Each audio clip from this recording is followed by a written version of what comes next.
Mi nombre es Martín Salvatierra. Tengo 58 años y vivo en una casita humilde en las afueras de Morelia, Michoacán. La heredé de mis padres hace ya más de una década. Durante 3 meses, mi hijo Darío me ha estado llamando todas las noches, exactamente a las 9:15 para preguntarme si estoy solo. Ayer decidí mentirle por primera vez, y esa mentira me salvó la vida. Quiero contar mi historia como advertencia para otros padres que, como yo, jamás pensarían que sus propios hijos podrían convertirse en su mayor amenaza. Antes de seguir con mi historia, quiero pedirte un favor. Dale like al video, suscríbete al canal y comenta desde dónde me estás viendo. Tu apoyo es muy importante. La tarde de ayer comenzó como cualquier otra. Preparé mi café, el mismo que tomo todas las tardes después de regresar del taller mecánico donde trabajo medio tiempo. A mis 58 años, el trabajo pesado ya no es para mí. Pero todavía tengo buenas manos y conocimiento que los jóvenes aprecian. Estaba limpiando algunas herramientas en el fregadero cuando sonó mi celular. ¿Bueno? Contesté, secándome las manos con un trapo. Papá, soy yo. La voz de mi hijo Darío sonaba como siempre, plana, casi sin emoción. Ah, hijo, ¿cómo estás? ¿Todo bien en el trabajo? Pregunté intentando mantener la conversación normal, aunque ya sabía lo que vendría. Sí. Todo bien, respondió rápidamente. Luego vino la pregunta de siempre. ¿Estás solo ahorita? Mi corazón se aceleró. Durante 3 meses había respondido con la verdad. Sí, estoy solo. Y cada vez, sin falta, Darío colgaba inmediatamente. Las pocas veces que alguien estaba conmigo y se lo dije, me bombardeaba con preguntas. ¿Quién está ahí? ¿Qué hace en la casa? ¿Cuánto tiempo se va a quedar? Esta vez, algo dentro de mí me dijo que debía mentir. No estoy solo, respondí sujetando con fuerza el teléfono. Arantxa vino a tomar café. El silencio al otro lado de la línea fue breve pero notable. ¿Arantxa? ¿La abogada? Su voz cambió, tensión evidente en cada sílaba. ¿Qué hace ella ahí? Vino a ayudarme con unos papeles de la casa, improvisé. Ya sabes, esos trámites que nunca termino de entender. ¿Qué papeles? ¿De qué están hablando?, insistió Darío, su voz cada vez más agitada. Nada importante, hijo.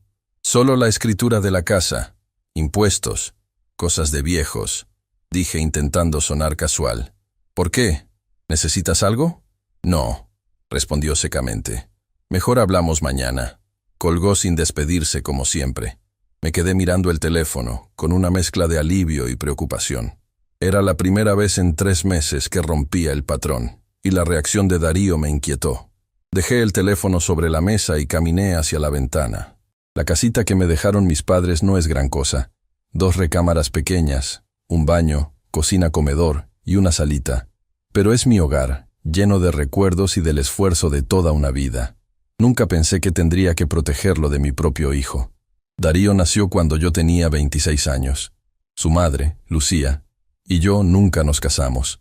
Pero intentamos criarlo juntos hasta que ella decidió mudarse a Guadalajara cuando él tenía 7 años. Me quedé con la custodia, porque ella viajaba constantemente por trabajo. No fue fácil criar a un niño solo, pero hice lo mejor que pude. Mi hijo siempre fue callado, inteligente, observador. Estudió administración y consiguió un buen trabajo en una empresa de seguros en Morelia. Nos veíamos para comer los domingos, fechas importantes. Lo normal entre padre e hijo adulto. Nunca hubo grandes conflictos entre nosotros. Hasta hace 3 meses. Todo comenzó con pequeñas cosas. Objetos que no estaban donde los había dejado. Documentos en mi cajón que aparecían en orden diferente. La sensación de que alguien había estado en mi casa cuando yo no estaba. Al principio pensé que era mi memoria jugándome malas pasadas. A mi edad, uno empieza a dudar de sí mismo. Luego empezaron las llamadas. Todas las noches, 9:15 en punto. La misma pregunta. ¿Estás solo? Intenté preguntarle a Darío por qué quería saber eso, pero siempre evadía el tema o decía que solo se preocupaba por mí, que no quería que estuviera solo a mi edad. Un día, al regresar del trabajo, noté que mi caja de herramientas estaba abierta. Faltaba mi llave inglesa grande. Pensé que quizás la había prestado y olvidado. 2 días después, el cajón donde guardo documentos importantes estaba ligeramente abierto, aunque estaba seguro de haberlo cerrado. Fue entonces cuando decidí instalar cámaras. No es algo que un padre quiera hacer, espiar en su propia casa por miedo a su hijo. Pero algo no estaba bien. Mi amigo Ramón, que trabaja en una tienda de electrónicos, me ayudó a instalar 2 pequeñas cámaras, una en la sala y otra apuntando a la puerta principal. Me mostró cómo revisar las grabaciones en mi teléfono. La primera noche no pasó nada, ni la segunda. A la tercera noche, me desperté sobresaltado a las 3 de la mañana. Creí haber escuchado un ruido, pero al revisar la casa no encontré nada anormal. Por la mañana, revisé las grabaciones. Mi corazón casi se detiene. A las 2:37 de la mañana, la puerta principal se abrió lentamente. Darío entró, usando una llave que yo nunca le di. Se movió con la familiaridad de quien conoce cada rincón. Fue directo al cajón de documentos, sacó varios papeles, los fotografió con su celular y luego los regresó cuidadosamente. Después, caminó silenciosamente hacia mi recámara. Abrió la puerta apenas lo suficiente para mirar adentro. Me observó dormir por casi 1 minuto completo, y luego se fue tan sigilosamente como había llegado. Sentí que el piso se movía bajo mis pies. Mi propio hijo entraba a mi casa mientras dormía. ¿Por qué? ¿Qué buscaba? ¿Desde cuándo tenía una llave? Miles de preguntas sin respuesta daban vueltas en mi cabeza. Ese día llamé a Arantxa Velarde, una abogada amiga mía desde hace años. La conocí cuando me ayudó con la herencia de esta casa. Es una mujer directa, honesta, y la única persona en quien sentí que podía confiar en ese momento.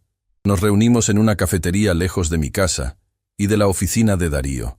Le mostré el video y le conté sobre las llamadas nocturnas. «Martín, esto es muy serio», dijo Arantxa después de ver la grabación. «No solo es allanamiento, es una violación de tu privacidad y seguridad. ¿Has notado algo más extraño?» Le conté sobre los objetos movidos, la llave desaparecida y un detalle que había recordado esa mañana. Hace aproximadamente 4 meses, Darío me pidió prestados 50.000 pesos para una inversión de emergencia. Le di el dinero sin preguntar mucho. Confío en él y nunca ha sido irresponsable con el dinero. Ahora me preguntaba si habría alguna conexión. «Necesitamos saber qué está pasando», dijo Arantxa. «Yo puedo ayudarte legalmente, pero primero hay que entender qué está buscando Darío. ¿Tienes algo de valor que él pudiera querer?», negué con la cabeza. «Vivo con mi pensión y lo que gano en el taller. La casa es lo único que tengo, y no vale mucho en esta zona». «¿Y qué documentos estaba revisando?». «Parecían mis papeles del banco, la escritura de la casa, y creo que mi identificación oficial». Arantxa frunció el ceño. «Martín, ¿crees que podrías averiguar qué está pasando en la vida de Darío? ¿Tiene problemas económicos, adicciones, malas amistades?». «No lo sé», confesé. «Nos hemos distanciado en los últimos años. Se divorció de Jimena hace 2 años, y desde entonces está más retraído. Pero siempre cumple con nuestras comidas dominicales, aunque últimamente está callado, como ausente». «¿Y no has notado cambios en su comportamiento, más allá de las llamadas?». Pensé un momento. «A veces parece que habla solo, murmura cosas que no entiendo. Y una vez lo vi discutiendo acaloradamente por teléfono, pero cuando le pregunté, dijo que era un cliente difícil». Arantxa tomó mi mano sobre la mesa. Su gesto me reconfortó, pero sus palabras me helaron la sangre. «Martín, necesitamos saber qué planea tu hijo. Si tiene una copia de tu llave y está revisando tus documentos personales, podría estar tramando algo grave. ¿Tienes forma de acceder a su departamento?». La idea me pareció descabellada al principio. ¿Entrar al departamento de mi hijo sin su permiso? Pero recordé cómo él había entrado al mío, cómo me observaba dormir, y supe que Arantxa tenía razón. «Tengo una llave de emergencia», admití. «Me la dio cuando se mudó, por si acaso». «Bien», asintió ella. «Creo que deberíamos ir hoy mismo, mientras está en el trabajo. No tocaremos nada, solo intentaremos entender qué está pasando». Esa tarde, con un nudo en el estómago, me encontré frente al edificio de apartamentos donde vive Darío. Arantxa estaba a mi lado. Su presencia me daba el valor que me faltaba. Subimos al 3er piso y, tras asegurarnos de que nadie nos veía, abrí la puerta con la llave de emergencia. El departamento estaba impecablemente ordenado, como siempre. Darío heredó mi sentido del orden, pero algo se sentía diferente. Una energía extraña impregnaba el ambiente. Arantxa señaló el escritorio en la esquina de la sala. «Empecemos por ahí». Nos acercamos. y con cuidado de no mover nada, examinamos los papeles esparcidos sobre la superficie. Facturas vencidas, estados de cuenta bancarios mostrando un saldo negativo alarmante, y cartas de cobro de varias financieras. «Está endeudado hasta el cuello», murmuró Arantxa, revisando los montos. «Más de $500,000. ¿Sabías algo de esto?». Negué con la cabeza, sintiendo que conocía cada vez menos a mi propio hijo. Seguimos revisando y encontramos algo que me dejó sin aliento. Un poder notarial a nombre de Darío Beltrán para administrar los bienes de Martín Salvatierra. Mi supuesta firma estaba ahí, pero yo jamás había firmado semejante documento. «Es falso», dije con voz temblorosa. «Nunca firmé esto. Es una falsificación burda», confirmó Arantxa después de examinar el papel. Cualquier notario con experiencia lo detectaría. En el cajón superior del escritorio encontramos algo aún más perturbador. Un frasco pequeño sin etiqueta conteniendo un líquido transparente, junto a una hoja impresa con instrucciones sobre dosis de sedantes y sus efectos en personas mayores. «Martín», la voz de Arantxa sonaba alarmada. «Tenemos que salir de aquí y llamar a la policía». En ese momento, mi teléfono vibró. Era un mensaje de texto de mi vecina, doña Malena Castañeda. «Don Martín, disculpe la molestia, pero entré a su casa porque olí gas. Encontré algo extraño conectado a su estufa. Creo que debería venir rápido. Sentí que el aire abandonaba mis pulmones. Mostré el mensaje a Arantxa. «Vámonos ya», dijo ella, tomando fotos rápidas de los documentos y del frasco. «Esto es más grave de lo que pensábamos». Salimos apresuradamente del departamento, con la terrible sospecha de que mi propio hijo estaba planeando algo impensable. Mientras bajábamos las escaleras, mi teléfono sonó. Era Darío. «Papá». Su voz sonaba extrañamente calmada. «¿Dónde estás? Pasé por tu casa y no te encontré». El miedo me paralizó. Eran apenas las 3 de la tarde. Darío debería estar en su trabajo, no buscándome en mi casa. «Estoy con Arantxa», logré decir, aferrándome a la mentira que había comenzado la noche anterior. «Estamos revisando unos asuntos legales». «¿Dónde?», insistió. «Necesito verte urgentemente». Miré a Arantxa, quien negó discretamente con la cabeza. «Estamos en su despacho», mentí. «Pero tardaremos un rato. ¿Por qué no nos vemos más tarde?». Hubo un silencio prolongado antes de que respondiera. «No importa. Hablamos en la noche». Colgó, y supe en ese momento que algo terrible estaba por suceder. La mentira que había dicho la noche anterior, asegurando que no estaba solo, había alterado sus planes. Y ahora, mientras corríamos hacia mi casa, me preguntaba qué exactamente había interrumpido y qué encontraríamos al llegar. El reloj marcaba las 3:15 de la tarde. En menos de 6 horas, mi hijo volvería a llamar preguntando si estaba solo. Esta vez, sabía que mi respuesta determinaría mucho más que una simple conversación. Podría determinar si viviría para ver otro amanecer. Arantxa y yo llegamos a mi casa en menos de 20 minutos. Doña Malena nos esperaba en la entrada, visiblemente nerviosa. Es una mujer de unos 70 años que ha vivido al lado de mi casa desde que tengo memoria. Conoció a mis padres y me ha visto envejecer. Su rostro normalmente amable estaba tenso. «Don Martín, qué bueno que llegó», dijo al vernos. «Vine a dejarle las tortillas que le prometí y sentí un olor raro, como a gas, pero diferente». «¿Entró a la casa?», pregunté mientras abría la puerta. «Sí, perdone la intromisión. Tengo la llave de emergencia que me dio hace años. Me preocupé mucho y decidí revisar». Entramos los 3. La casa parecía normal, pero doña Malena nos guió directamente a la cocina. «Mire», señaló hacia la estufa. Encontré esto conectado atrás. Me agaché para ver mejor. Era un pequeño dispositivo digital conectado a la tubería principal de gas. Tenía una pantalla que mostraba números. 03.00. «Es un temporizador», dijo Arantxa, examinándolo sin tocarlo.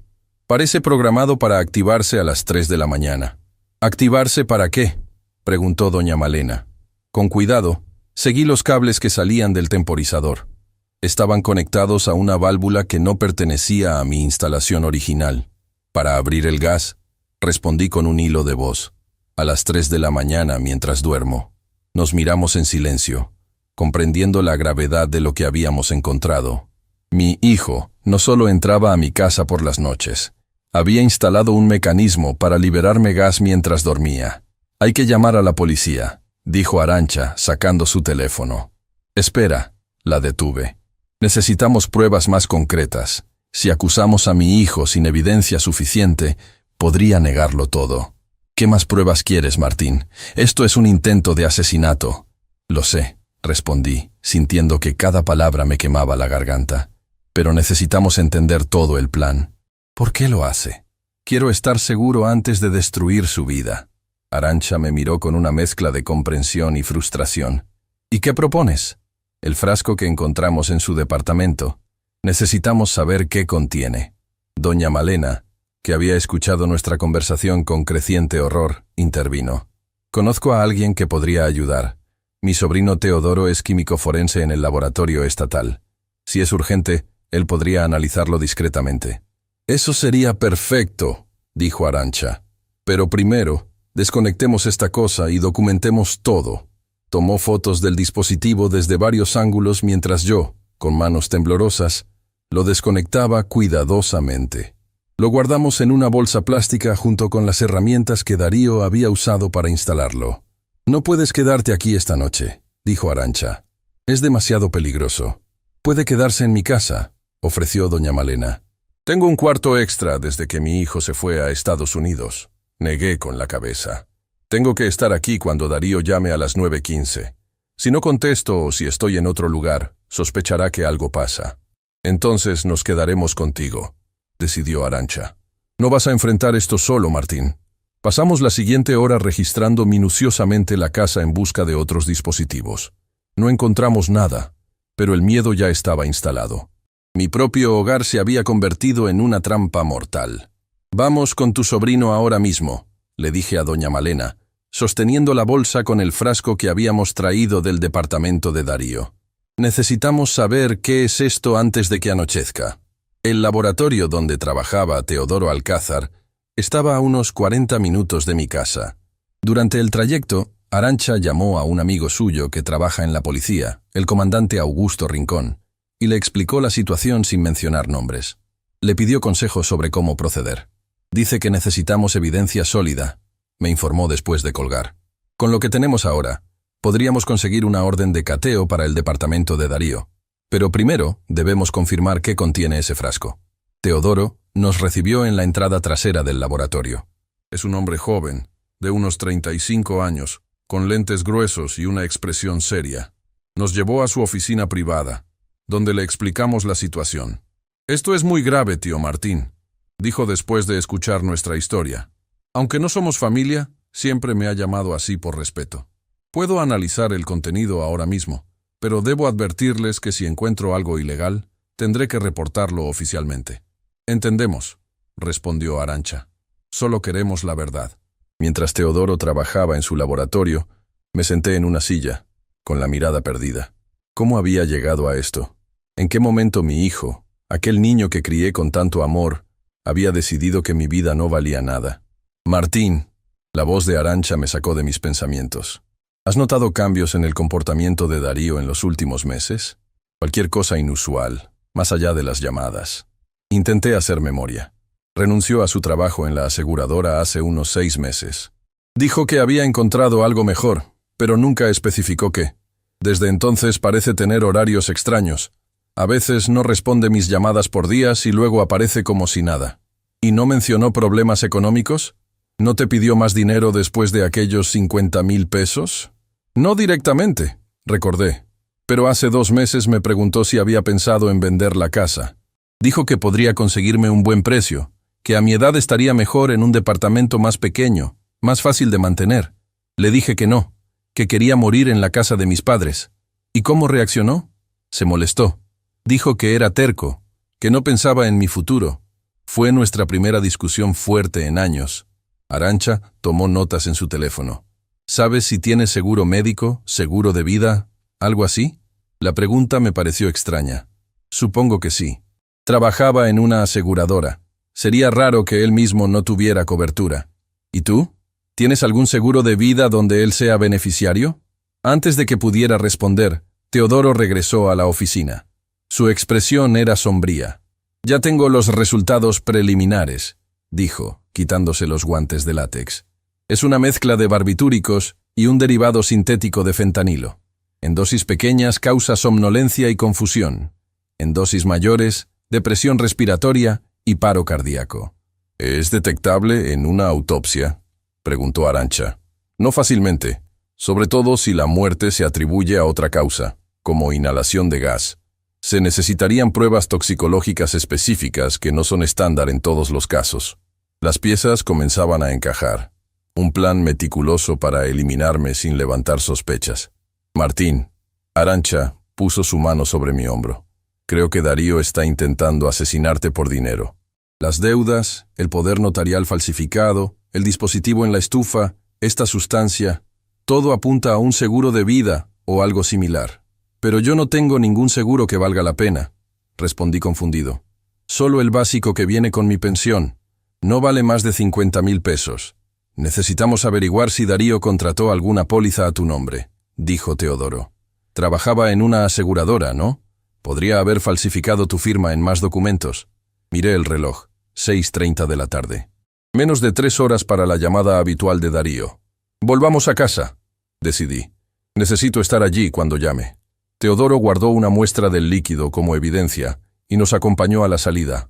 Les daré mi informe oficial mañana. Mientras tanto, tengan mucho cuidado. Si realmente estamos ante un intento de homicidio planificado, la persona responsable podría tomar medidas desesperadas si sospecha que fue descubierta. De regreso en casa, Arantxa hizo más llamadas. Contactó con un amigo que trabaja en el departamento de fraudes de una compañía de seguros y le pidió que investigara si existía alguna póliza reciente a mi nombre.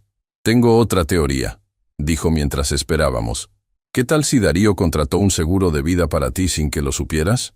Con su experiencia en el sector, sabría cómo hacerlo. Pero necesitaría mi firma, exámenes médicos, todo falsificable, especialmente para alguien con contactos en el sector. Y explicaría por qué revisaba tus documentos. Necesitaba información personal, copias de tu identificación, tal vez tu historial médico. La idea era tan retorcida que me costaba aceptarla. Mi propio hijo planificando mi muerte por dinero. A las 8:45, el amigo de Arantxa devolvió la llamada. Tenías razón, nos dijo después de colgar. Existe una póliza de seguro de vida a tu nombre por 1.5 millones de pesos, contratada hace 4 meses en la Nacional de Seguros. El beneficiario único es Darío Beltrán. Lo interesante es que la póliza tiene una cláusula especial que duplica el monto en caso de muerte accidental. 3 millones de pesos, murmuré, asimilando la cifra. ¿Todo esto por dinero? Las deudas que vimos en su departamento superaban el $500,000, recordó Arantxa. Quizás está más desesperado de lo que imaginamos. Mientras procesaba esta información, el teléfono de casa sonó. Miré el reloj. 9:10, 5 minutos antes de la hora habitual de la llamada de Darío. Era extraño que usara el teléfono fijo en lugar de mi celular. No contestes, advirtió Arantxa. Podría estar comprobando si estás en casa. Dejamos que sonara hasta que saltó el contestador. Nadie dejó mensaje. A las 9:15 en punto, mi celular vibró. Era Darío, puntual como siempre. Pon el altavoz, susurró Arantxa. Asentí y contesté. ¿Bueno? ¿Papá? La voz de Darío sonaba diferente, más tensa de lo habitual. ¿Cómo estás? Bien, hijo. ¿Y tú? Ocupado. Mucho trabajo. Hizo una pausa. ¿Estás solo? Miré a Arantxa, quien asintió levemente. No, respondí. Arantxa sigue aquí. Hemos estado revisando unos documentos importantes todo el día. El silencio al otro lado de la línea fue más largo de lo normal. ¿Qué documentos? Nada especial. Cosas de la casa. ¿Va a quedarse a dormir? La pregunta sonó demasiado directa, casi agresiva. Probablemente, improvisé. Es tarde, y tenemos mucho que revisar todavía. Otro silencio. Casi podía sentir la frustración de mi hijo a través del teléfono. Papá, necesito hablar contigo a solas. Es importante. ¿Puedo pasar ahora? Arantxa negó enérgicamente con la cabeza. No es buen momento, hijo. ¿Podemos hablar mañana? Te invito a desayunar. Es urgente, insistió. Solo serán 5 minutos. De verdad, hoy no puedo. Estamos en medio de algo importante. ¿Qué puede ser tan importante? Su tono se volvió hostil. ¿Qué están revisando exactamente? Sentí un escalofrío. La conversación estaba tomando un rumbo peligroso. Darío, hablaremos mañana. Te quiero, hijo. No. Espera. Colgué. Inmediatamente el teléfono volvió a sonar. No contesté. Va a venir, dijo Arantxa poniéndose de pie. Estoy segura. Llamemos a la policía ahora mismo. Antes de que pudiera responder, escuchamos un ruido en la puerta trasera. Alguien intentaba abrir con llave. Es él, susurré aterrado. Arantxa tomó su teléfono y marcó rápidamente.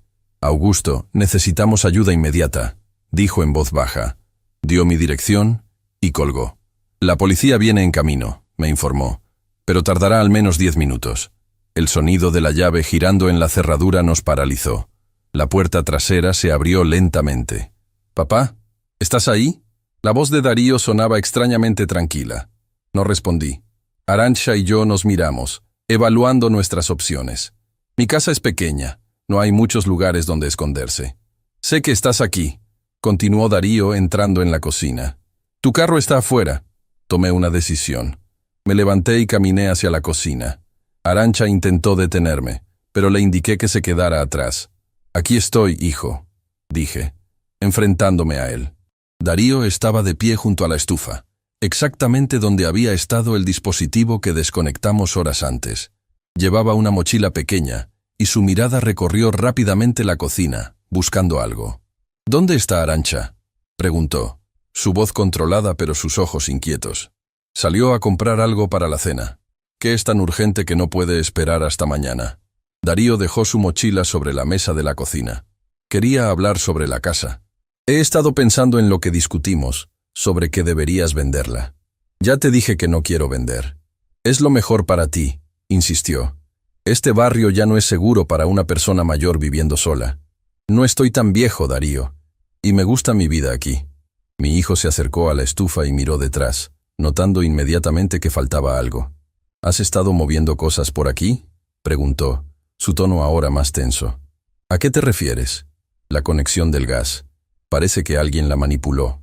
El técnico vino ayer, mentí. Había una pequeña fuga. Darío me miró fijamente, evaluando mi respuesta. Luego, sin previo aviso, abrió su mochila y sacó un frasco idéntico al que habíamos encontrado en su departamento. Te traje unas vitaminas, dijo, colocando el frasco sobre la mesa. Para tu presión arterial. Deberías tomarlas esta noche, antes de dormir. Mi corazón latía tan fuerte que temí que pudiera escucharlo. Gracias, pero ya tomé mis medicamentos. Estas son nuevas. Más efectivas. Abrió el frasco y sacó 2 pastillas blancas. Tómalas ahora. Te ayudarán a dormir mejor. Prefiero esperar a mañana. Primero quiero consultarlo con mi doctor. La expresión de Darío cambió. Vi algo en sus ojos que nunca había visto antes. Una frialdad calculadora que no reconocí en mi hijo. Insisto, papá, es por tu bien. Se acercó a mí, extendiendo su mano con las pastillas. En ese momento, Arantxa apareció en la entrada de la cocina. La policía acaba de llegar, Martín, anunció con voz firme. Darío se giró, sorprendido. Su mano se cerró instintivamente sobre las pastillas. ¿Policía? ¿Por qué llamaste a la policía?, me preguntó, su voz ahora temblorosa. Antes de que pudiera responder, 2 oficiales uniformados entraron en la cocina. Detrás de ellos venía el comandante Augusto Rincón, vestido de civil. ¿Darío Beltrán?, preguntó Rincón. Mi hijo asintió, visiblemente nervioso.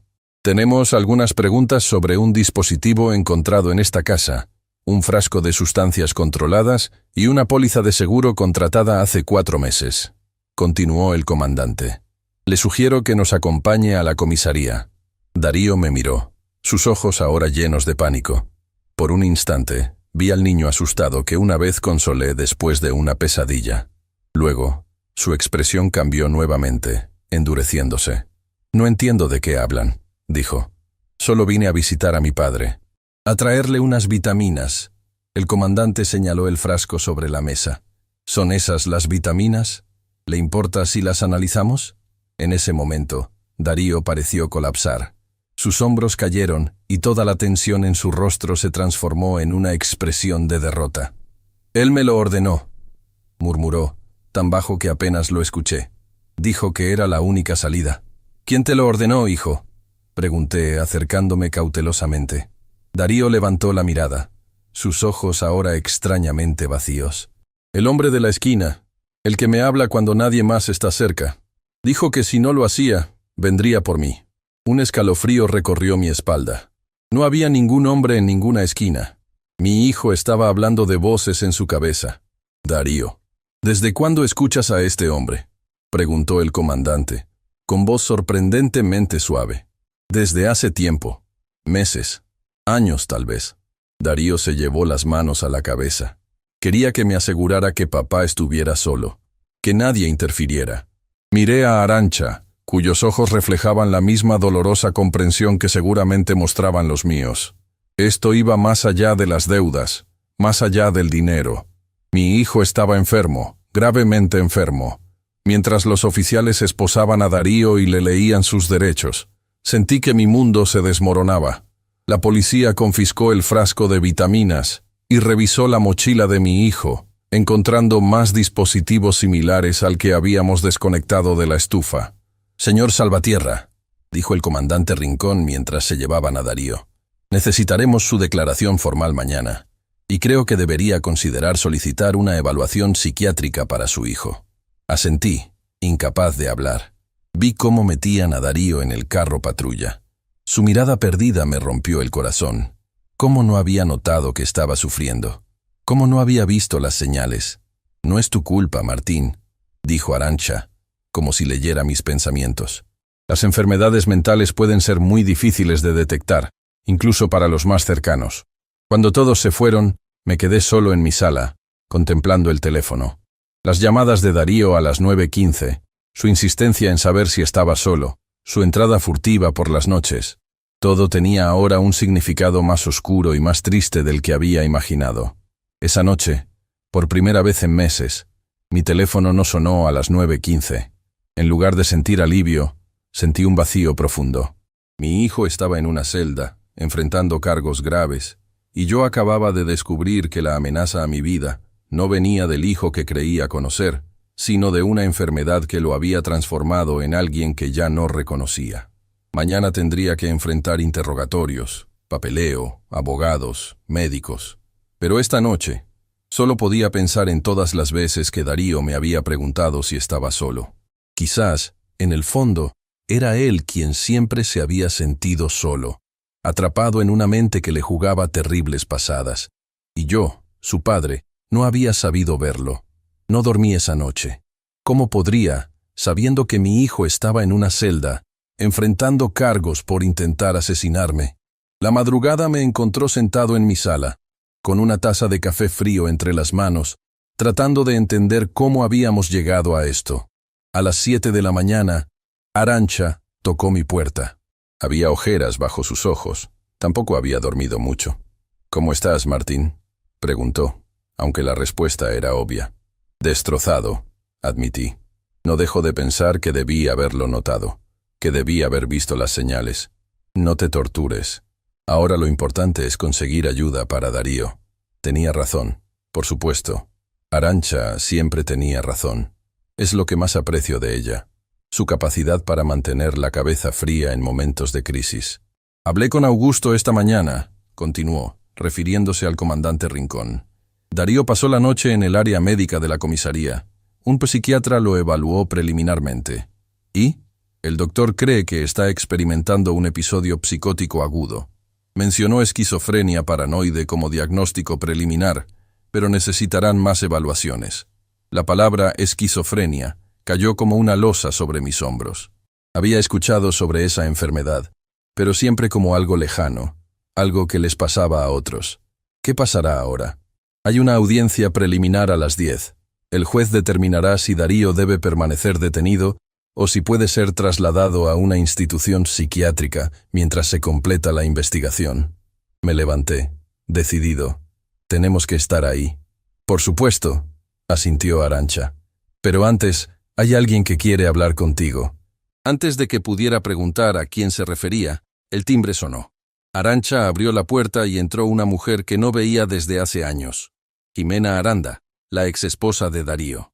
«Martín», dijo, acercándose para darme un breve abrazo. «Lo siento tanto». Jimena y Darío estuvieron casados por 5 años. Se divorciaron hace 2, supuestamente por incompatibilidad de caracteres. Nunca me involucré demasiado. Creía que era un asunto entre ellos. Jimena, ¿qué haces aquí? Arantxa me llamó anoche. Me contó lo que pasó. Se sentó frente a mí, retorciendo nerviosamente un pañuelo entre sus manos. Hay cosas que debes saber sobre Darío, cosas que nunca te conté. Mi corazón se aceleró. ¿Qué cosas? Darío comenzó a cambiar hace unos 3 años, poco antes de que nos separáramos. Al principio eran pequeñeces, se olvidaba de citas importantes, se quedaba mirando fijamente a la nada durante minutos, hablaba en voz baja cuando creía que no lo escuchaba. Eso no suena tan extraño, comenté, aunque un nudo se formaba en mi garganta. Luego empeoró. Empezó a acusarme de conspirar contra él. Decía que yo hablaba con sus colegas a sus espaldas, que movía sus cosas de lugar para confundirlo. Una noche lo encontré en la cocina, a oscuras, convencido de que alguien había entrado al departamento para envenenarnos. Cada palabra era como una puñalada. ¿Cómo no me había contado nada de esto? ¿Por qué nunca me lo dijiste, Jimena? Bajó la mirada. Él me hizo prometerle que no te preocuparía. Dijo que podía manejarlo, que eran solo episodios de ansiedad por el estrés del trabajo. Comenzó a ver a un psiquiatra, el doctor Rogelio Merino. Parecía estar mejorando con la medicación. ¿Medicación? ¿Qué medicación? Antipsicóticos. No recuerdo el nombre exacto. Cuando nos separamos, él seguía tomándolos. Me prometió que continuaría su tratamiento. Las piezas comenzaban a encajar. Las deudas, el comportamiento errático, las llamadas nocturnas. ¿Crees que dejó de tomar sus medicamentos? Pregunté. Es lo más probable. Después del divorcio, perdió su seguro médico premium. Los medicamentos son caros, y el doctor Merino también. Sin cobertura, quizás decidió que podía arreglárselas solo. Arantxa, que había escuchado en silencio, intervino. Necesitamos hablar con ese doctor. ¿Crees que podría darnos información sobre el caso de Darío? Con una orden judicial, seguramente, respondió Jimena. Pero yo puedo decirles algo más. Hacia el final de nuestro matrimonio, Darío estaba obsesionado con la idea de que alguien lo estaba vigilando, específicamente a través de ti, Martín. ¿A través de mí? Pregunté confundido. Creía que ellos, nunca especificó quiénes, habían instalado dispositivos en tu casa para espiarlo, que usaban tu teléfono para escuchar sus conversaciones, incluso cuando él no estaba contigo. Por eso comenzó a evitar visitarte. Y ahora me llamaba cada noche para verificar si estaba solo. Murmuré, entendiendo la retorcida lógica. Quería asegurarse de que nadie más estuviera escuchando. Es típico de los delirios paranoides, explicó Jimena. Construyen sistemas lógicos complejos basados en premisas falsas. ¿Cómo sabes tanto sobre esto? Mi hermana es psicóloga clínica. Después de que empezaron los síntomas de Darío, leí todo lo que pude sobre el tema. El reloj marcaba las 8:30. Teníamos que prepararnos para la audiencia. Jimena, gracias por venir, dije levantándome. ¿Nos acompañarías al juzgado? Tu testimonio podría ser crucial. Asintió sin dudarlo. Por supuesto. Aunque nuestro matrimonio terminó, nunca dejé de preocuparme por él. Mientras Arantxa hacía algunas llamadas más, me duché y me puse mi mejor camisa. No sabía exactamente qué esperar de la audiencia, pero quería estar presentable. Por Darío, por mi hijo. Llegamos al juzgado a las 9:45. El edificio era imponente, frío, como suelen ser los lugares donde se decide el destino de las personas. Arantxa nos guió a través de pasillos y oficinas hasta la sala correcta. El comandante Rincón nos esperaba en la entrada. A su lado había un hombre de mediana edad, con barba entrecana y expresión serena. Martín, este es el doctor Rogelio Merino, nos presentó Rincón. El psiquiatra que trataba a Darío. Aceptó venir como testigo experto. Estreché su mano, agradecido. Gracias por estar aquí, doctor. Es mi deber, respondió con voz grave. Darío ha sido mi paciente durante 3 años. Lamento profundamente no haber podido prevenir esto. ¿Cuándo fue la última vez que lo vio? Preguntó Arantxa. Hace aproximadamente 6 meses. Dejó de acudir a sus citas y no respondía a mis llamadas. Es común que pacientes con su condición abandonen el tratamiento cuando comienzan a sentirse mejor, o cuando los síntomas les dicen que no pueden confiar en su médico. ¿Qué podemos esperar hoy?, pregunté ansioso. He revisado el informe de la evaluación preliminar, explicó el doctor Merino. Concuerdo con el diagnóstico provisional. Darío está experimentando un brote psicótico severo, con delirios paranoides estructurados y posiblemente alucinaciones auditivas. Mi recomendación será que reciba tratamiento psiquiátrico intensivo en lugar de encarcelamiento. ¿Y el juez aceptará esa recomendación?, inquirió Jimena. Depende de varios factores, intervino Rincón. La gravedad del intento, la evidencia de premeditación, el riesgo para la sociedad. Pero el testimonio del doctor tendrá mucho peso, especialmente si usted, don Martín, no presenta cargos formales. ¿No presentar cargos? La idea me sorprendió. Pero intentó... Matarte, sí, completó Arantxa suavemente. Pero si se determina que actuó bajo un episodio psicótico, sin plena conciencia de sus actos, la prioridad debería ser su tratamiento, no su castigo. Antes de que pudiera responder, un alguacil anunció que la audiencia comenzaría en 10 minutos. Entramos a la sala y tomamos asiento en la primera fila. El ambiente era tenso, sofocante. La puerta lateral se abrió y 2 oficiales escoltaron a Darío. Mi corazón se encogió al verlo. Vestía un uniforme gris de detenido y tenía las manos esposadas al frente. Su mirada recorría nerviosamente la sala, sin enfocarse en nada ni en nadie. Cuando finalmente me vio, su expresión cambió por un instante, pero no pude descifrar si era miedo, vergüenza o algo más. La audiencia comenzó con la lectura formal de los cargos. Intento de homicidio premeditado, falsificación de documentos, fraude de seguros. Cada palabra era como un puñal. No podía conciliar esa lista de crímenes con el hijo que había criado. El fiscal presentó la evidencia, el dispositivo de la estufa, el frasco con la sustancia tóxica, las fotografías del departamento de Darío con los documentos falsificados, el informe del químico forense. Todo era abrumador, irrefutable. Luego vino el turno de los testigos. Primero declaró Teodoro, explicando la naturaleza de la sustancia encontrada y sus efectos letales.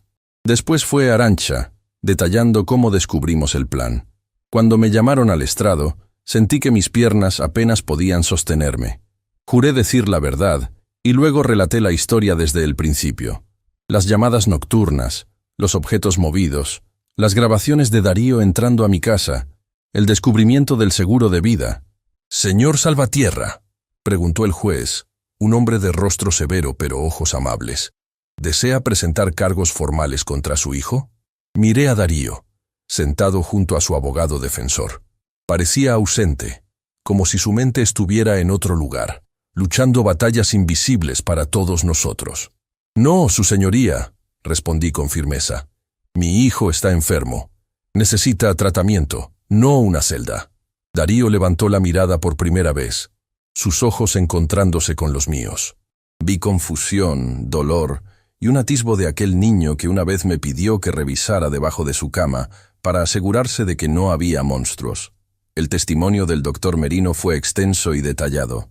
Explicó la naturaleza de la esquizofrenia, cómo los delirios paranoides pueden construir realidades alternativas completas, y cómo Darío probablemente actuó siguiendo la lógica retorcida de esas falsas creencias. En mi opinión profesional, concluyó, Darío Beltrán no era plenamente consciente de la naturaleza criminal de sus acciones. Su enfermedad nubló su juicio, reemplazando la realidad con un escenario de amenazas imaginarias que para él eran absolutamente reales. Mientras el doctor hablaba, la puerta trasera de la sala se abrió silenciosamente. Un hombre de unos 50 años, vestido con traje formal, entró y tomó asiento en la última fila. Me resultó vagamente familiar, pero no logré ubicarlo. Al terminar el testimonio del doctor Merino, el defensor público asignado a Darío solicitó formalmente que se declarara a su cliente inimputable por razón de insanidad mental y que se ordenara su traslado a un hospital psiquiátrico para evaluación y tratamiento. El fiscal no se opuso, pero pidió medidas cautelares estrictas, considerando la gravedad del intento.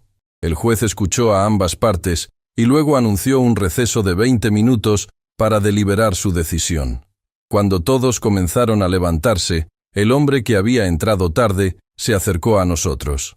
«Señor Salvatierra», dijo, extendiendo su mano.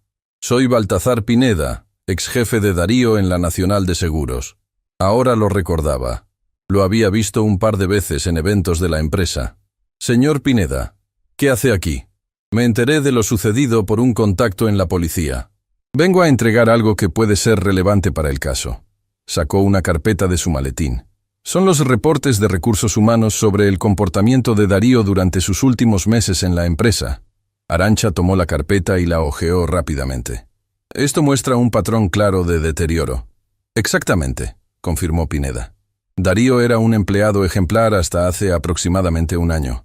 Luego comenzó a llegar tarde, a mostrarse paranoico con sus compañeros, a acusar a otros departamentos de sabotear sus proyectos. El punto de quiebre fue cuando descubrimos que había intentado emitir pólizas fraudulentas a nombre de varios clientes.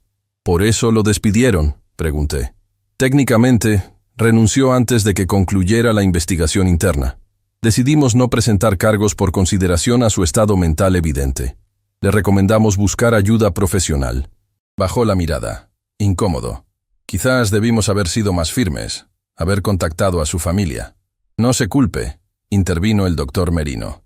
Las enfermedades mentales son complejas. Sin el consentimiento del paciente, hay límites a lo que los empleadores pueden hacer.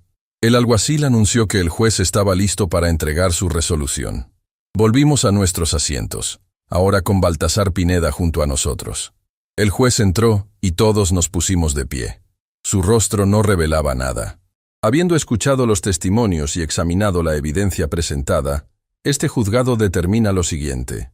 Primero, existe evidencia suficiente para establecer que el acusado, Darío Beltrán Salvatierra, planeó y comenzó a ejecutar acciones que, de completarse, habrían resultado en la muerte de Martín Salvatierra.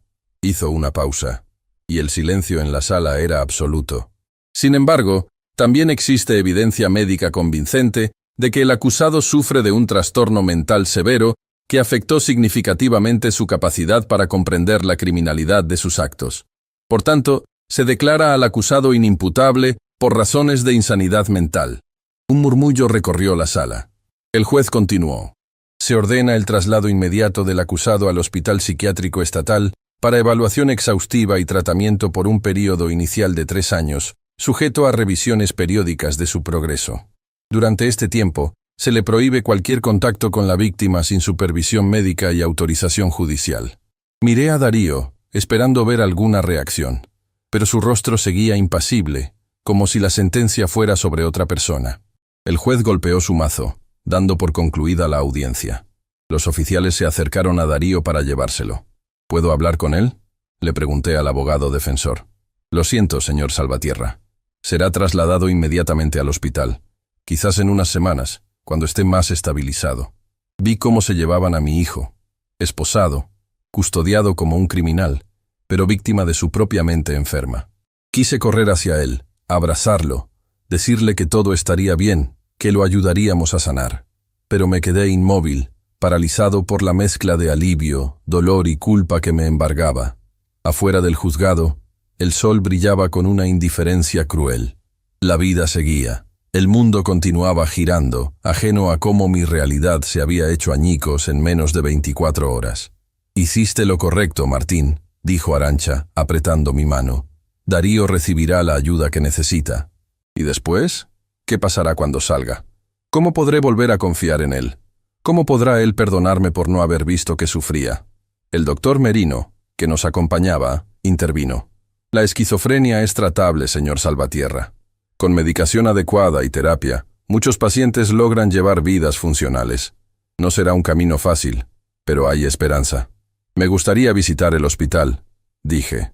Ver dónde estará, conocer a los médicos que lo tratarán. «Puedo arreglarlo», ofreció el doctor. «Conozco al director. De hecho, si me lo permite, me gustaría seguir involucrado en el caso de Darío. Siento cierta responsabilidad por haber perdido contacto con él». Asentí agradecido. Al menos Darío tendría buenos profesionales cuidando de él. Jimena se acercó, con los ojos húmedos. «Debo irme. Tengo un vuelo de regreso a Guadalajara esta tarde, pero estaré en contacto, Martín. Y si necesitas cualquier cosa... Gracias por venir, Jimena.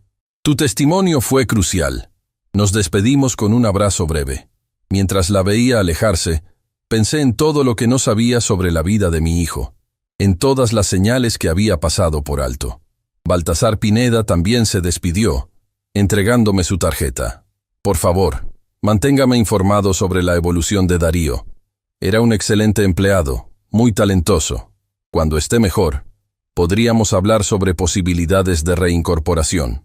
Era un gesto amable, aunque sabía que el camino de recuperación de Darío sería largo. Arantxa me llevó de regreso a casa. Durante el trayecto, apenas hablamos. No hacía falta. Su presencia era suficiente consuelo en ese momento. Al llegar, vi mi casa con nuevos ojos. El lugar que por décadas había sido mi refugio ahora parecía extraño, contaminado por los recuerdos de lo que casi sucede ahí. ¿Quieres que me quede contigo esta noche?, ofreció Arantxa. No, estaré bien. Necesito estar solo un rato, procesar todo esto. Me miró con preocupación. ¿Seguro? Ha sido un día muy intenso. Seguro. Te llamaré mañana, lo prometo. Cuando se fue, recorrí lentamente cada habitación, tratando de reconectar con mi hogar. En la cocina, donde había estado el dispositivo letal, me detuve. El reloj marcaba las 9:13. Por un instante, esperé que sonara el teléfono a las 9:15, como había sucedido cada noche durante los últimos 3 meses. Pero no sonó, y supe que no sonaría en mucho tiempo. Me serví un vaso de agua y me senté en mi sillón favorito. En la mesa de centro estaba la foto de Darío cuando tenía 10 años, sonriendo con los dientes chuecos, sosteniendo orgulloso su primer premio de matemáticas. Era el niño brillante que había criado solo, el joven prometedor en quien había depositado tantas esperanzas. Ahora ese niño estaba encerrado en un hospital psiquiátrico, luchando contra demonios que yo ni siquiera podía imaginar. Y aunque había intentado matarme, no podía evitar pensar que, de alguna manera, yo también le había fallado. Han pasado 6 meses desde que Darío fue internado en el Hospital Psiquiátrico Estatal. 6 meses de visitas semanales, de avances y retrocesos, de esperanza y desesperación. La primera vez que me permitieron verlo fue 3 semanas después de la audiencia. Había perdido peso, y la medicación lo mantenía en un estado casi letárgico. Apenas me reconoció cuando entré a la sala de visitas. Sus ojos, antes vivos e inteligentes, parecían apagados, mirando a través de mí como si fuera transparente. «Hola, hijo», dije, sentándome frente a él. Una enfermera permaneció en la esquina de la habitación, vigilante pero discreta. Darío parpadeó lentamente. «Papá», murmuró. No era una pregunta ni un saludo, solo el reconocimiento mecánico de mi presencia. «¿Cómo te sientes? ¿Te están tratando bien?». Se encogió de hombros. Sus manos, siempre inquietas, ahora descansaban inmóviles sobre la mesa. «La medicina me hace sentir raro», dijo finalmente, como si estuviera viendo todo desde lejos. «El doctor Merino dice que es temporal. Tu cuerpo se está adaptando». Mencioné al doctor Merino porque, tal como prometió, se había involucrado en el caso de Darío. Visitaba el hospital 2 veces por semana, y me mantenía informado sobre su progreso. Darío asintió, distraído. Luego, sin previo aviso, preguntó: «¿Por qué estoy aquí?». La pregunta me dejó helado. «¿No lo recuerdas?». «Recuerdo fragmentos, cosas que no tienen sentido». Frunció el ceño, esforzándose por conectar piezas dispersas en su mente. «Recuerdo llamarte todas las noches. Recuerdo entrar a tu casa cuando dormías, pero no entiendo por qué. Estabas enfermo, hijo. Aún lo estás, pero te estás recuperando. ¿Qué me pasó?». Sus ojos se enfocaron en mí por primera vez, buscando respuestas. ¿Cómo explicarle que había intentado asesinarme? Que había planeado minuciosamente mi muerte para cobrar un seguro. El doctor Merino me había advertido que sería contraproducente abrumarlo con todos los detalles de golpe, que necesitaba tiempo para procesar su realidad fragmentada. «Tu mente te estaba jugando malas pasadas», respondí con cuidado. «Te hizo creer cosas que no eran ciertas. Actuaste basándote en esas creencias falsas. ¿Te lastimé?». Su voz se quebró. «No, hijo. No llegaste a lastimarme. Técnicamente era verdad. El plan nunca se completó». Darío bajó la mirada, avergonzado. «Hay momentos en que recuerdo voces. Voces que no eran reales, ¿verdad?». No eran reales. Era tu enfermedad hablando. Esa primera visita fue breve pero dolorosa. Mi hijo estaba allí físicamente, pero una parte de él seguía perdida en el laberinto de su mente. Al despedirme, me detuvo tomándome de la manga. ¿Volverás?, preguntó con voz pequeña, como cuando era niño y temía que lo dejara. Cada semana, prometí. Estaré aquí cada semana sin falta. Y cumplí mi promesa. A veces las visitas eran desalentadoras. Darío abstraído, confundido, atrapado en sus propios pensamientos. Otras veces veía destellos del hijo que conocía. Hacía preguntas coherentes sobre mi trabajo, recordaba anécdotas de su infancia, incluso sonreía ocasionalmente. El doctor Merino ajustó varias veces su medicación, buscando el equilibrio entre controlar los síntomas y permitirle mantener cierta claridad mental. Me explicó que el tratamiento de la esquizofrenia es un proceso de prueba y error, que cada paciente responde de manera diferente. Mientras tanto, intenté reconstruir mi vida. Arantxa me ayudó a instalar un nuevo sistema de seguridad en casa, no porque temiera a Darío, sino porque necesitaba recuperar la sensación de seguridad que había perdido. Volví a trabajar en el taller, aunque mis compañeros notaron que estaba más callado, más introspectivo. Doña Malena se convirtió en mi apoyo diario. Me traía comida, insistía en que cenáramos juntos al menos 3 veces por semana, y nunca mencionaba lo ocurrido a menos que yo sacara el tema. Hoy es un día importante. Después de 6 meses, Darío tendrá su primera evaluación formal ante el juez. Los médicos presentarán su informe de progreso y se decidirá si continúa con el mismo régimen o si se modifican las condiciones de su internamiento. Llego temprano al juzgado. Es el mismo donde se realizó la audiencia inicial, pero hoy se siente diferente. Menos intimidante, quizás porque ya sé qué esperar, o quizás porque ahora entiendo mejor lo que está en juego. Arantxa me espera en la entrada. Ha sido mi roca durante todo este proceso. No solo como abogada, sino como amiga. «Buenos días, Martín», me saluda con un breve abrazo. «¿Cómo te sientes?» «Nervioso», admito. «¿Has visto el informe médico?» «Sí, me lo facilitaron ayer. Es bastante positivo. Darío ha respondido bien al tratamiento, aunque los médicos recomiendan que continúe internado al menos 1 año más». ¿1 año más? La noticia me desanima un poco. Parte de mí esperaba que pudiera regresar a casa pronto, aunque otra parte sabe que es demasiado pronto. Es lo mejor para él, dice Arantxa con suavidad. Necesita estabilizarse completamente antes de enfrentarse al mundo exterior. Entramos juntos al juzgado. El doctor Merino ya está allí, revisando unos documentos junto al defensor público asignado a Darío. «Señor Salvatierra», me saluda el doctor. «¿Listo para hoy?» «Tan listo como puedo estar». «¿Cómo está Darío esta mañana?» «Relativamente bien. Comprende la importancia de esta audiencia. Hemos reducido ligeramente su medicación para que pueda estar más presente, pero aún así podría mostrarse algo desorientado. ¿Puedo verlo antes de que comience todo?» El doctor consulta su reloj. «Tenemos unos minutos. Está en una sala de espera con un enfermero. Veré si puedo arreglarlo». Mientras esperamos, veo entrar a Jimena. Ha venido desde Guadalajara para la audiencia. Nos saludamos con un abrazo sincero. A pesar de su divorcio con Darío, ha mantenido contacto regular conmigo y ha visitado a mi hijo en el hospital varias veces. «¿Cómo lo ves?», me pregunta después de intercambiar las cortesías habituales. Cada semana está un poco mejor, más conectado con la realidad. El mes pasado incluso jugamos ajedrez, como cuando era adolescente. Jimena sonríe con nostalgia. Era imbatible en ese juego. «¿Te ganó?» «3 partidas seguidas», respondo. Y por un momento ambos sonreímos, recordando al Darío de antes. El doctor Merino regresa y me indica que lo siga. Me conduce por un pasillo lateral hasta una pequeña sala donde Darío espera, acompañado por un enfermero de aspecto amable. Mi hijo luce mejor que hace 6 meses. Ha recuperado algo de peso. Su postura es más erguida, y sus ojos, aunque todavía algo apagados por la medicación, me reconocen inmediatamente. «¡Papá!», dice, levantándose para abrazarme. Lo abrazo con fuerza, sintiendo su cuerpo frágil pero más fuerte que la última vez que nos vimos. 5 minutos, advierte el doctor Merino, dejándonos algo de privacidad.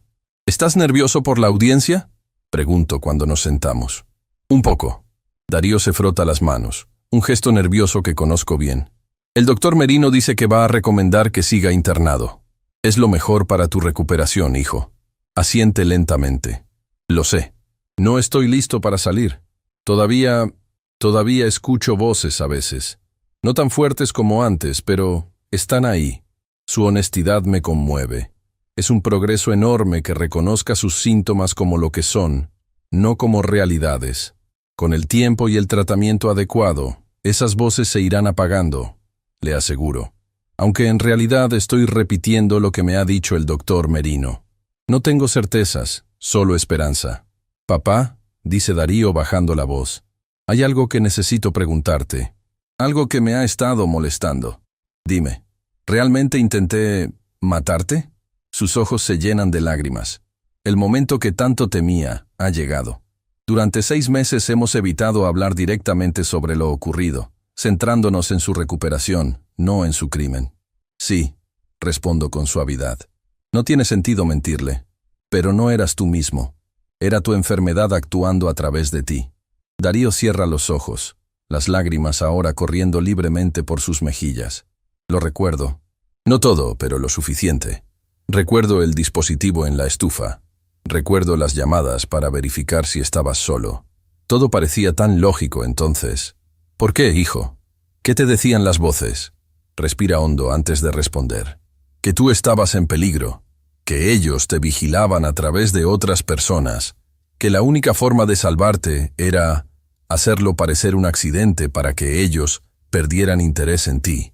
La lógica retorcida de la psicosis. Para Darío, en su mente enferma, no estaba cometiendo un asesinato, estaba ejecutando un rescate. ¿Y el seguro de vida? Pregunto, necesitando entender todas las piezas.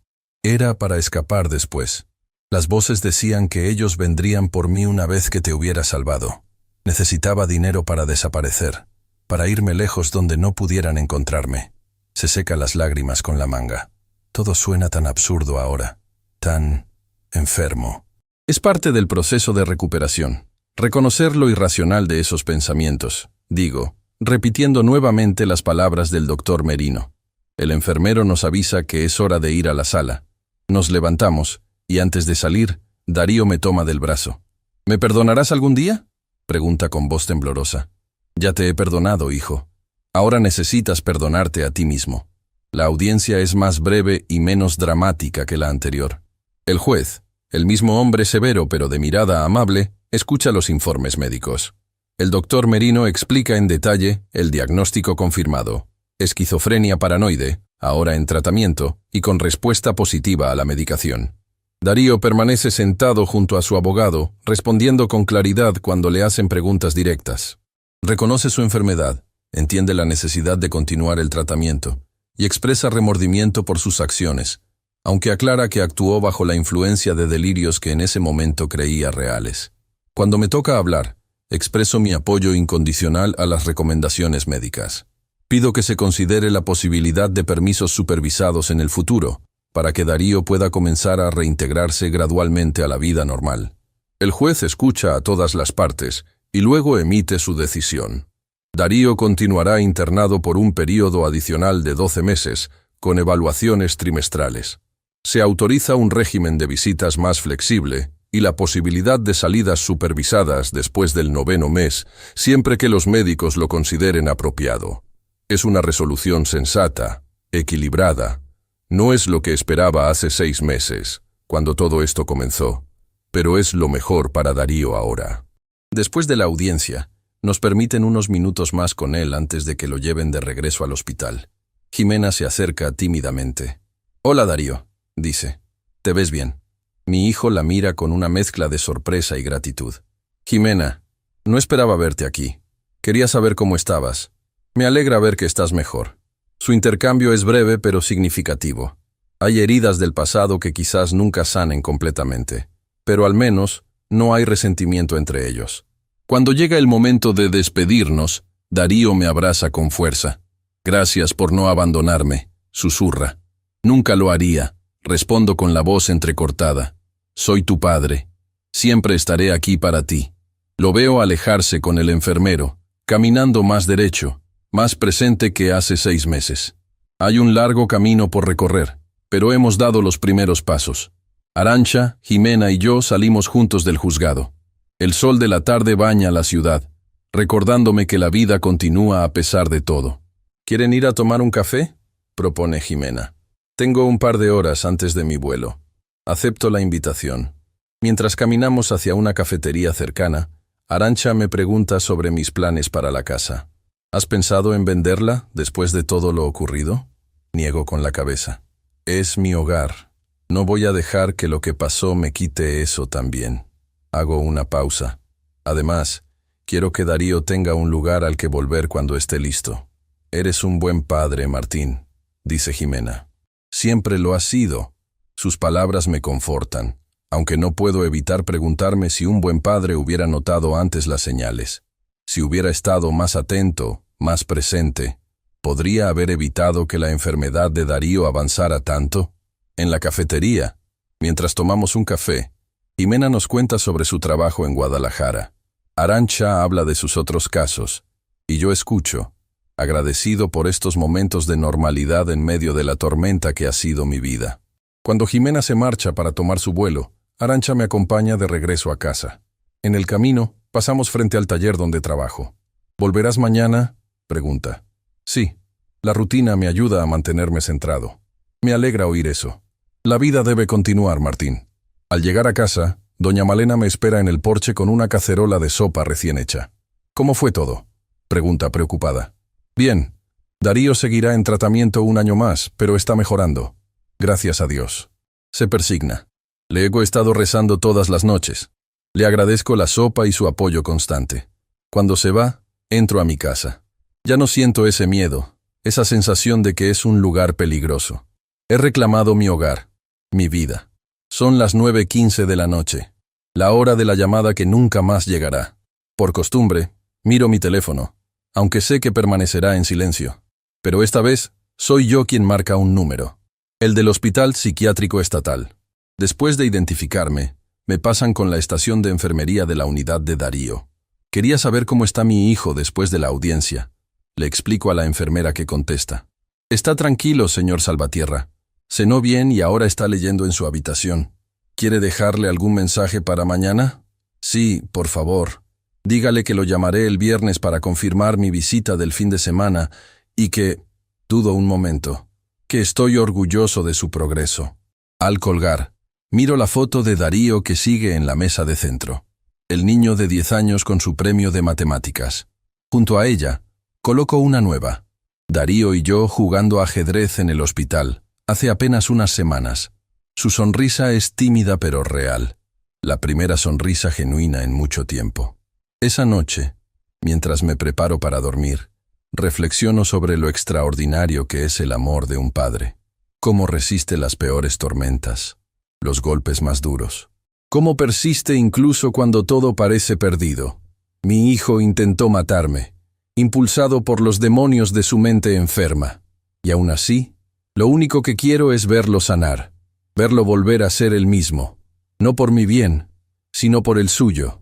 Cuando me acuesto, no verifico las cerraduras, no reviso debajo de la cama, no temo a las sombras. Por primera vez en mucho tiempo, duermo tranquilo, sabiendo que tanto Darío como yo estamos en el camino correcto. Un camino difícil, lleno de desafíos, pero también de esperanza. La llamada que nunca contesté aquella noche, la mentira que dije, me salvó la vida. Pero la verdad, por dolorosa que haya sido, está salvando la de mi hijo. Y eso es todo lo que un padre puede pedir. Si mi historia te conmovió, dale like y suscríbete para no perderte mis próximas confesiones. Recuerda, a veces una mentira puede salvarte la vida, pero la verdad siempre salva el alma.